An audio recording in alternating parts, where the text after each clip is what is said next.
আসসালামু আলাইকুম প্রিয় শিক্ষার্থীবৃন্দ।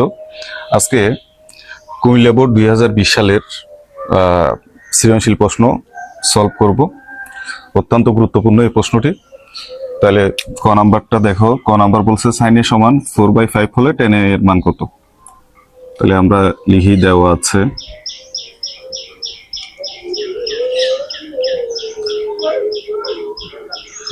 আছে sin a সমান 4/5। আচ্ছা, এই অঙ্কটা আমরা চাইলে দুইভাবে করতে পারি। tan a সমান আমরা সূত্র জানি যে sin a by cos a। আমি sin a থেকে cos এর মানটা বের করে তারপর sin θ কে cos θ দিয়ে ভাগ করে দিলে tan এর মানটা বের হবে। তাহলে sin a থেকে প্রথমে cos এ যাইতে হবে। sin a থেকে cos এ যাওয়ার সূত্র আছে sin a স্কয়ার a সমান 1 - cos স্কয়ার a। তাহলে সূত্রে যাওয়ার জন্য আমার উভয় পাশে একবার বর্গ করে নিতে হবে। sin a হোল স্কয়ার সমান 4/5 হোল স্কয়ার। তাহলে উভয় পাশে কি করে? বর্গ করে। তাহলে বা sin স্কয়ার এ সমান 4 দুইবার গুণ করলে 16 হয়, 5 দুইবার গুণ করলে 25 হয়। বা sin স্কয়ার এ সমান 1 - cos স্কয়ার এ 16/25 বা 16/25 কে সমান চিহ্নের বাম পাশে নিয়ে আসলে মাইনাস, এখানে 16 ডিভাইডেড বাই 25 হবে সমান মাইনাস cos স্কয়ার কে ডান পাশে নিয়ে আসলে প্লাস cos স্কয়ার এ হয়। তাহলে 25 লসাগু নিলে লসাগুকে হর দিয়ে ভাগ লব দিয়ে গুণ করলে 25 আসবে। এখানে 25 দিয়ে 25 কে ভাগ করলে 1 হয়, 1 দিয়ে 16 কে গুণ করলে 16 সমান cos স্কয়ার এ। 25 থেকে 16 গেলে 9 হয়, আর এখানে 25 cos স্কয়ার এ। বা এখান থেকে এখানে দেখো cos স্কয়ার এ কে বাম পাশে নিয়ে আসি আর 9/25 ডান পাশে নিয়ে যাই। বা cos এ সমান স্কয়ার ডান পাশে গেলে বর্গমূল হয়, এখানে বর্গমূল চিহ্ন দিলাম। তাহলে 9/25 9 এর বর্গমূল 3 হয়, 25 এর বর্গমূল 5 হয়। তাহলে cos এ সমান 3/5। তাহলে প্রদত্ত রাশি আছে কত? tan a। সুতরাং প্রদত্ত রাশি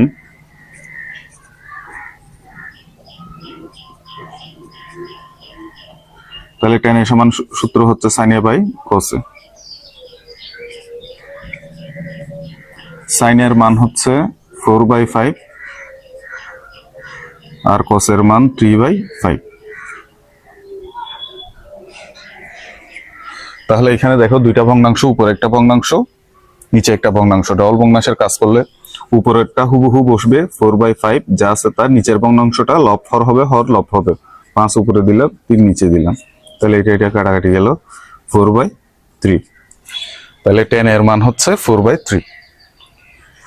আশা করি বুঝেছো। খ নাম্বারটা খেয়াল করো। তাহলে a এবং b এর মান আমার এখানে উদ্দীপকে দেওয়া আছে। তাহলে আমরা লিখে নিয়ে দেওয়া আছে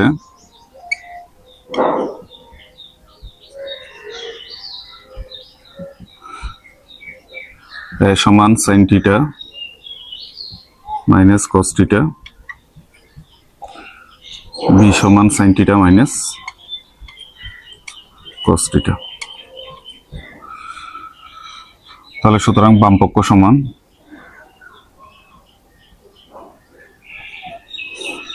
a প্লাস 1 b মাইনাস 1। তাহলে এর মানটা আমরা বসিয়ে দিই sin θ minus cos θ plus 1। b এর মানটা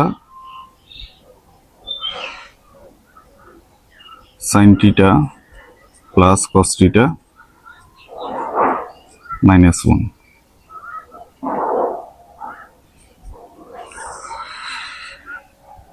এখন আমরা একটা কাজ করি, উপরে নিচে আমি cos θ দিয়ে ভাগ করি। cos θ দিয়ে ভাগ করলে sin θ বাই cos θ সমান আমরা tan θ পাবো। এগুলোকে আমরা tan θ তে কনভার্ট করি। তাহলে খেয়াল করো, cos θ দিয়ে এখানেও ভাগ করলাম, sin θ মাইনাস cos θ প্লাস 1। নিচেও আমরা cos θ দিয়ে ভাগ করব, sine theta plus cos theta minus 1।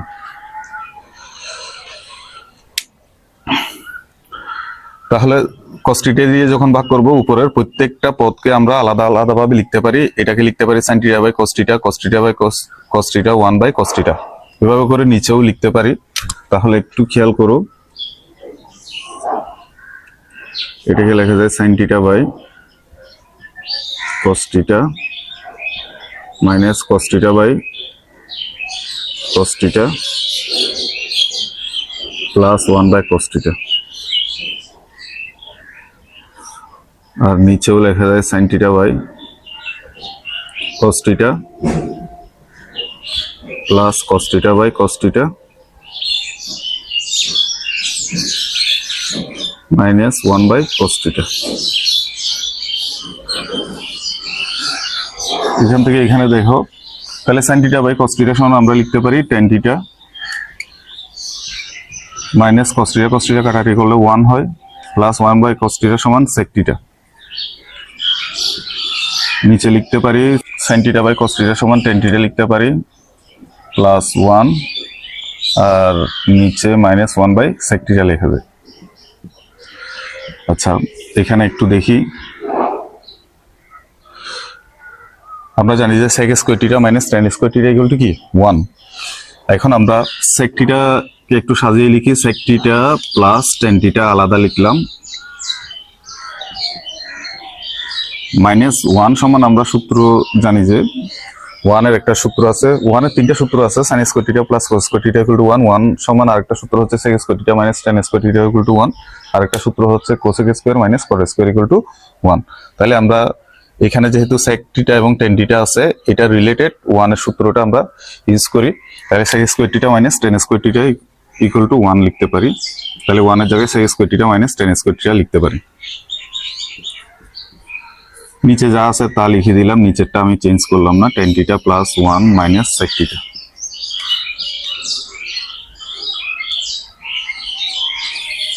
তাহলে sec θ প্লাস tan θ মাইনাস, এটা দেখো a স্কয়ার মাইনাস b স্কয়ারের সূত্র a plus b into a minus b। তাহলে sec θ প্লাস tan θ আর sec θ মাইনাস tan θ। নিচে যা আছে তা লিখে ফেললাম, tan θ প্লাস 1 মাইনাস sec θ। তাহলে উপর থেকে sec θ প্লাস tan θ আমরা কমন নিই, sec θ প্লাস tan θ এখানেও আছে এখানেও আছে, তাহলে একটা কমন নেওয়া যায়, sec θ প্লাস tan θ কমন নিলে এখানে আর থাকে 1, এখানে মাইনাস এই রাশিটা থাকবে, তাহলে মাইনাস দিয়ে গুণ করলে minus sec θ minus minus plus tan θ, minus sec θ minus minus plus tan θ। আচ্ছা, নিচে একটু লক্ষ্য করো, উপরটার সাথে নিচেরটা মিলে গেছে, আমি এটাকে সাজিয়ে লিখি এটার মতো 1 মাইনাস sec θ প্লাস tan θ। তাহলে যেহেতু সেম রাশি আমরা উপরে নিচে কাটাকাটি করা যায়, এখন শুধু আছে আমার sec θ প্লাস tan θ।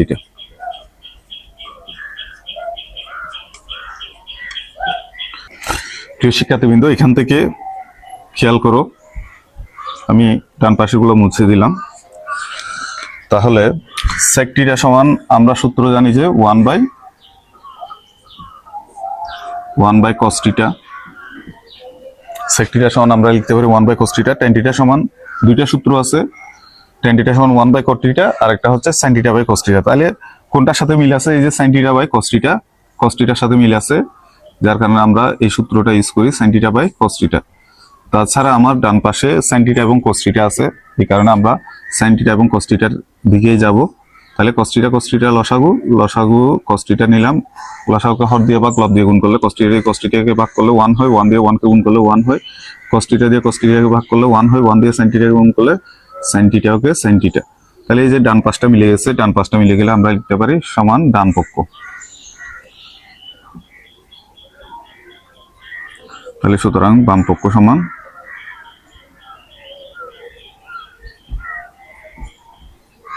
ডান পক্ষ প্রমাণিত।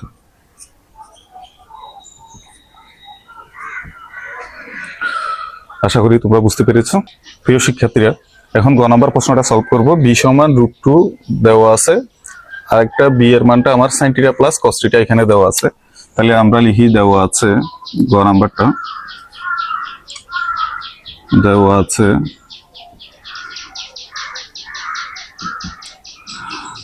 বি সমান sin θ প্লাস cos θ এবং বি সমান √2। তাহলে সুতরাং বি এর জায়গায় আমরা sin θ প্লাস cos θ মানটা বসিয়ে দিই। তাহলে sin θ প্লাস cos θ সমান √2। এখান থেকে আমরা θ এর মান নির্ণয় করব। তাহলে θ এর মান নির্ণয় করার জন্য sin θ কে হয় cos θ তে নিয়ে যেতে হবে, না হয় cos θ কে sin θ তে নিয়ে যেতে হবে। sin θ কে ডান পাশে নিয়ে আসি, না হয় cos θ কে আমরা ডান পাশে নিয়ে আসি, এরপরে বর্গ করে দেব। তাহলে বা sin θ কে রাখলাম √2 প্লাস cos θ দিকে আসলে মাইনাস cos θ। এখন উভয় পাশে বর্গ করলে sin স্কয়ার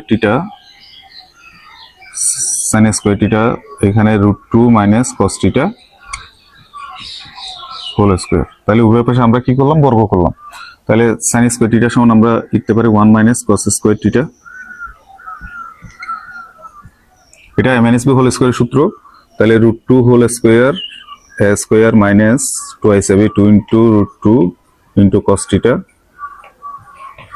প্লাস b বলতে cos θ, তাহলে cos square θ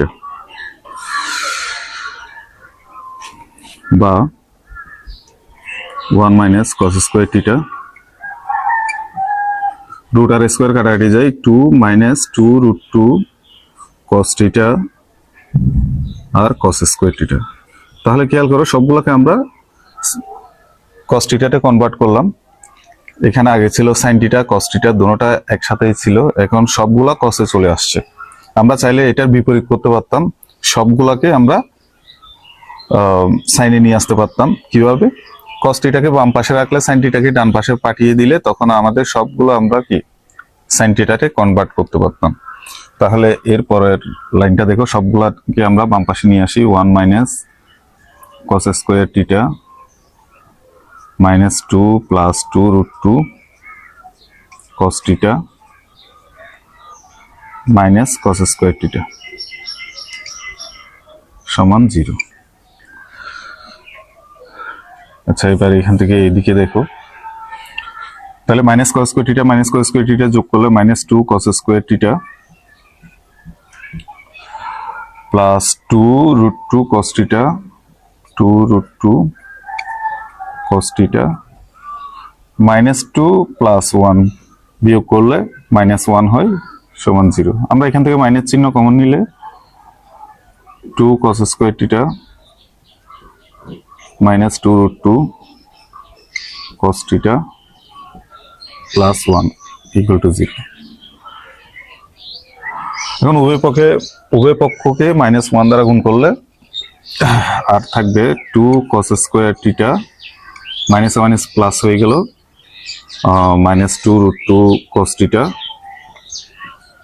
plus 1 equal to 0। আমরা 2 কে √2 cos θ হোল স্কয়ার লিখতে পারি। 2 কে √2 হোল স্কয়ার লেখা যায়। তাহলে রুট আর স্কয়ার কাটাকাটি গিয়ে এখানে 2 হয়, cos θ দুইবার গুণ করলে cos স্কয়ার θ হয়। তাহলে 2 cos স্কয়ার θ কে √2 cos θ লিখতে পারি, মাইনাস টুয়াইস a বলতে √2 cos θ,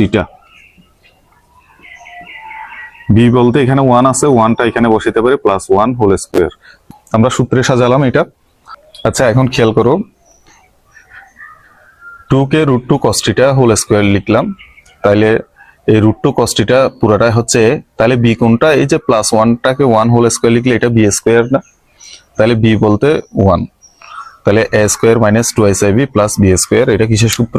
a minus b whole square. তাহলে আমরা লিখতে পারি √2 cos θ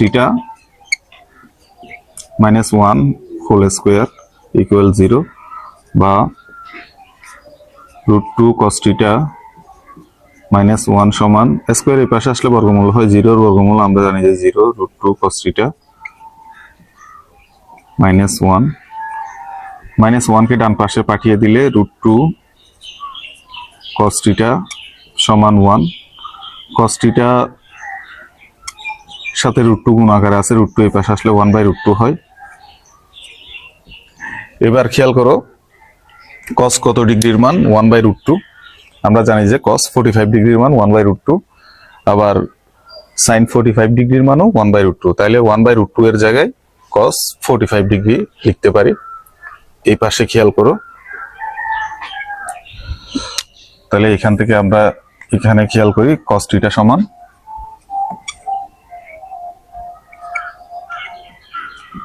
cos 45 ডিগ্রি লিখতে পারি।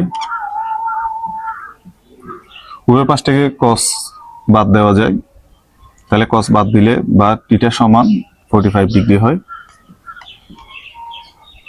তাহলে সুতরাং লাস্টের লাইনে আমরা সুতরাং লিখবো সুতরাং θ সমান 45 ডিগ্রি। তার মানে θ এর মানটা আমার 0 ডিগ্রি থেকে বড় হবে এবং 90 ডিগ্রি থেকে ছোট হবে। 0 ডিগ্রি থেকে বড় 1 ডিগ্রি 2 ডিগ্রি 30 ডিগ্রি 45 ডিগ্রি সবগুলো হইতে পারে। তাহলে এখানে θ এর মান 45 ডিগ্রি এই রেঞ্জের মধ্যে আছে। তাহলে আমাদের আনসার চলে আসলো θ এর মান 45 ডিগ্রি। আশা করি বুঝতে পেরেছো। সবাই ভালো থেকো। তোমরা বারবার প্র্যাকটিস করো। প্র্যাকটিস করলে তোমরা পরীক্ষায় ভালো করতে পারবে। আশা করি সবাই বুঝতে পেরেছো। সবাই ভালো থাকবে। আল্লাহ হাফেজ।